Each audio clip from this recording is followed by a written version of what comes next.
continues.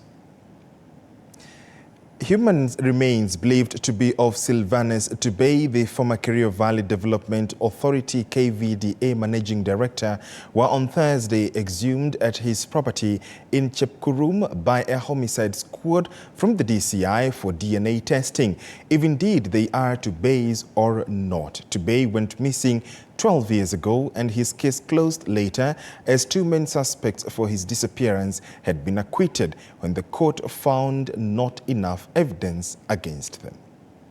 Kerio Development Authority. The exhumation of human remains discovered in the farm of the former KVDA boss Silvanus Tubei went on, with his family members keenly watching as they seek closure on the disappearance of their kin who went missing 12 years ago in unclear circumstances.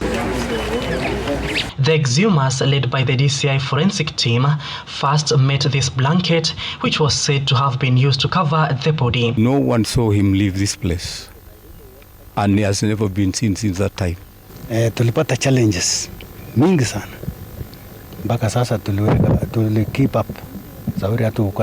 More items and body parts were discovered, including bones and skull. The discovery of the suspected body remains of the former Kerio Valley Development Authority Managing Director Silvanus Tubei is reported to have been discovered by children who had gone to collect firewood within his farm in Chepkurmum over the weekend when they saw a buried blanket with human remains and raised an alarm. And now we are going for the process to take those remains and go and do further investigation. And we shall give out the outcome as soon as the process is done. Tubei had mysteriously disappeared one morning from his home in Kabiamit village in Kerio South Sub-County on September 2012, never to return or heard. A court order to exhume the remains had therefore been issued by the Itena Magistrate Court, where upon the retrieval of the bones, officers from the Directorate of Criminal Investigation Homicide Squad would present them for DNA testing to confirm whether it matches that of Tubei and establish the circumstances under which he lost his life. I'm appealing to members of the public around here to cooperate with the police as they have done before. Give us any other information maybe they could have pertaining to the lost person, because up to now we cannot declare that this remains for Silvanus.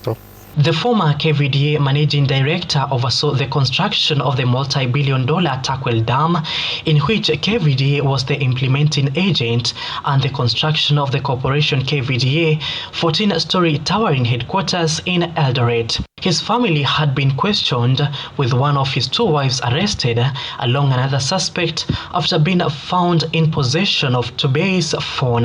Akaletwa Itena akafungwa mwaka 4. Baada ya mwaka 4 akawachiliwa. The charges against them had later been acquitted after no evidence was found to prove them guilty. The family members of late Silvanus, led by the brother Alexander Tubei, has asked the government to speed up the DNA testing and findings to enable them find truth and justice at least 12 years later. In an event where the DNA test proved the remains to be that of late Tubei, the case would have new developments. Paul Monio TV 47. Thank you.